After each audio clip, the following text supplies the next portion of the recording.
Psaume 5. Au maître de chant avec les flûtes, psaume de David. Écoutez mes paroles, Seigneur, comprends ma plainte. Entends ma voix qui t'appelle, ô mon roi et mon Dieu.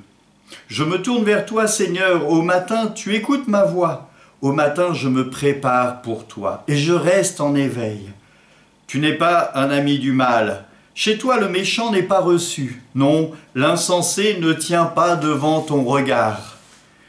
Tu détestes tout malfaisant, tu extermines les menteurs. L'homme de ruse et de sang, le Seigneur le hait. Pour moi, grâce à ton amour, j'accède à ta maison. Vers ton temple saint, je me prosterne saisi de crainte. Seigneur, que ta justice me conduise, des ennemis me guettent, aplanis devant moi ton chemin. Rien n'est vrai dans ta bouche. Ils sont remplis de malveillance. Leur gosier est un sépulcre béant, leur langue un piège. Dieu traite-les en coupables, qu'ils échouent dans leurs projets. Pourtant, de méfaits, disperse-les, puisqu'ils te résistent. Allégresse pour qui s'abrite en toi, joie éternelle. Tu les protèges. Pour toi, ils exultent ceux qui aiment ton nom. Toi, Seigneur, tu bénis le juste, du bouclier de ta ferveur, tu le couvres.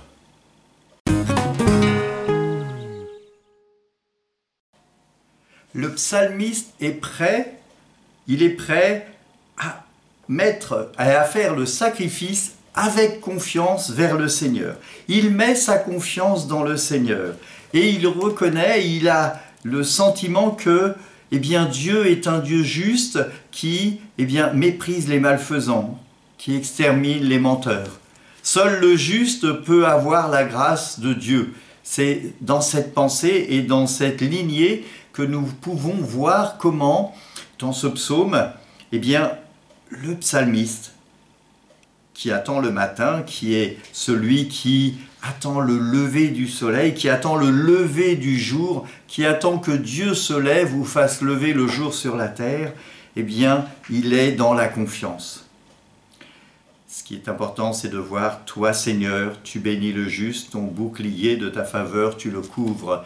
Il y a une bénédiction dans ce psaume et le psalmiste qui est dans la crainte mais qui fait confiance, qui est prêt au sacrifice mais qui fait confiance, reçoit ou demande à recevoir la bénédiction de Dieu.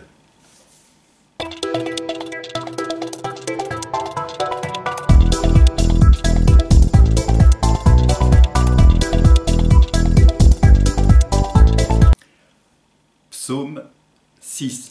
Au maître de chant avec les instruments à cordes, à l'octave, psaume de David. Seigneur, corrige-moi sans colère et reprends-moi sans fureur. Pitié, Seigneur, je dépéris. Seigneur, guéris-moi, car je tremble de tous mes os, de toute mon âme je tremble. Et toi, Seigneur, que fais-tu? Reviens, Seigneur, délivre-moi. Sauve-moi en raison de ton amour. Personne dans la mort n'invoque ton nom. Au séjour des morts, qui te rend grâce? Je m'épuise à force de gémir. Chaque nuit, je pleure sur mon lit. Ma couche est trempée de mes larmes. Mes yeux sont rongés de chagrin. J'ai vieilli parmi tant d'adversaires. Loin de moi, vous tous malfaisants, car le Seigneur entend mes sanglots. Le Seigneur accueille ma demande. Le Seigneur entend ma prière. Qu'il ait honte et qu'il tremble tous mes ennemis, qu'il recule soudain, couvert de honte.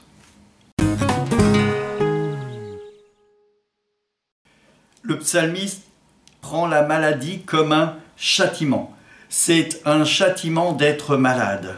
Et il demande pardon parce qu'il met la confiance dans le Seigneur. Le psaume, c'est parfois, comme là, un cri de détresse vers Dieu, mais un cri de détresse dans la confiance.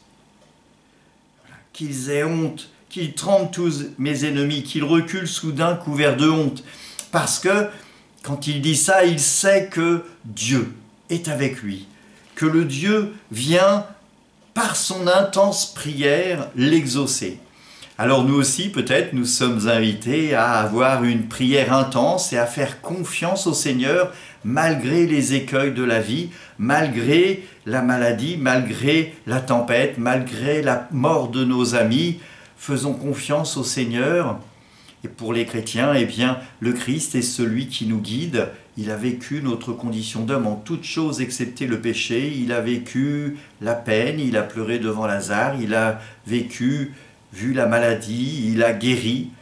Et les gens ont mis leur confiance en lui et ils sont devenus libres et pleins d'amour.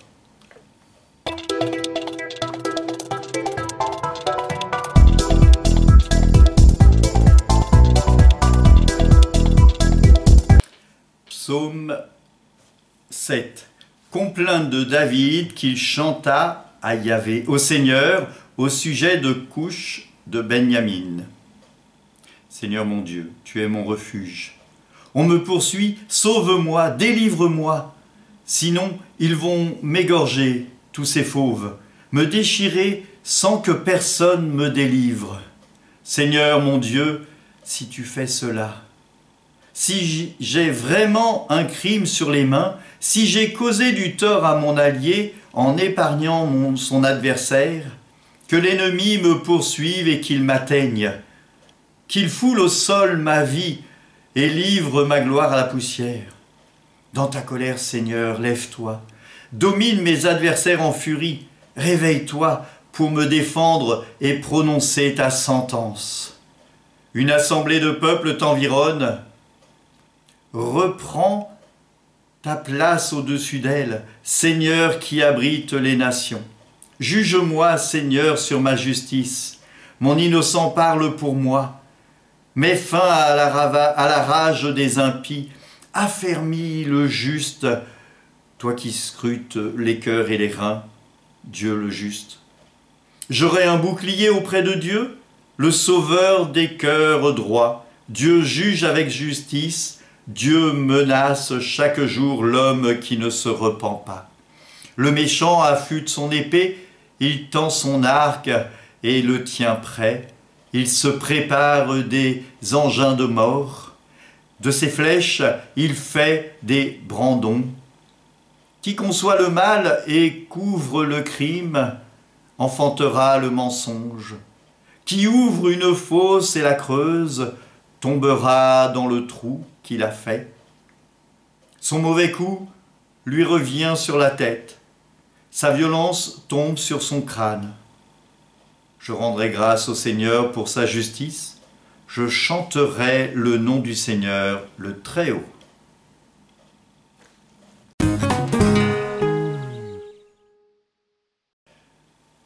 L'antienne de ce psaume, qui parle de la tribu de Benjamin, peut nous faire penser au deuxième livre de Samuel, au chapitre 16, où David, évitant Absalom, eh bien, rencontre quelqu'un de la tribu de Benjamin et qui l'insulte. Et ses compagnons veulent le faire taire, mais David se dit, mais si Dieu croit que j'ai fait une erreur, eh bien, il a mis cet homme-là sur mon chemin pour me corriger, pour me dire mes vérités. Et pourtant, il se croit accusé et innocent. Et ces fautes dont on lui reproche, eh bien, il les met devant lui et il demande à Dieu de lui pardonner. Ce qui est important, c'est de voir comment cette psaume finit par une action de grâce et comment nous, chrétiens, nous pouvons voir eh bien, le Christ qui est raillé, qui est on lui crache dessus, on le flagelle, alors qu'il est innocent. Et donc, peut-être que David et ce psaume préfigure la venue du Christ et le martyre, la passion du Christ. Pour notre salut, le Christ vient aux autres, et nous sommes nous aussi, à la suite du Christ, à être attentifs, à faire des œuvres pour le bien du monde, au risque de ne pas être compris. Bonne journée.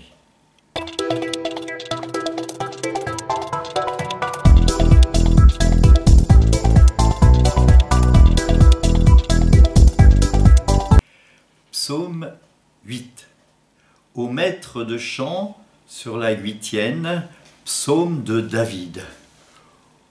Ô Seigneur notre Dieu, qu'il est grand ton nom par toute la terre. Jusqu'aux cieux ta splendeur est chantée. Par la bouche des enfants des tout-petits, rempart que tu opposes à l'adversaire, où l'ennemi se brise en sa révolte. À voir ton ciel, ouvrage de tes doigts, la lune et les étoiles que tu fixas, qu'est-ce que l'homme pour que tu penses à lui? Le fils d'un homme que tu en prennes souci. Tu l'as voulu un peu moindre qu'un Dieu, le couronnant de gloire et d'honneur. Tu l'établis sur les œuvres de tes mains, tu mets toutes choses à ses pieds. Les troupeaux des bœufs et de brebis, et même les bêtes sauvages, les oiseaux du ciel et les poissons de la mer, tout ce qui va son chemin dans les eaux. Ô Seigneur notre Dieu, qu'il est grand ton nom par toute la terre.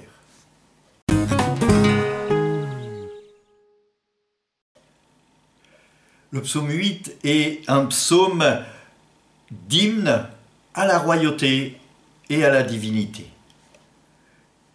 Tu as mis toutes choses sous nos pieds. Dieu est le Créateur. C'est une ode à la nuit, un hymne pour la nuit qui continue sa création sans que nous nous en apercevions. Et le Créateur nous permet d'entrer dans cette relation d'amour. Et ce psaume nous rappelle la création. Mais il évoque aussi, pour nous, catholiques, le Christ, qui est œuvre de création puisqu'il est le Verbe de Dieu. Et que par sa voix, eh bien, Dieu crée. Alors, regardons la création. Profitons de ce psaume pour voir que, eh bien, ô Seigneur notre Dieu, qu'il est grand ton nom par toute la terre, création, nous ramène à Dieu, ce Dieu créateur. Bonne journée.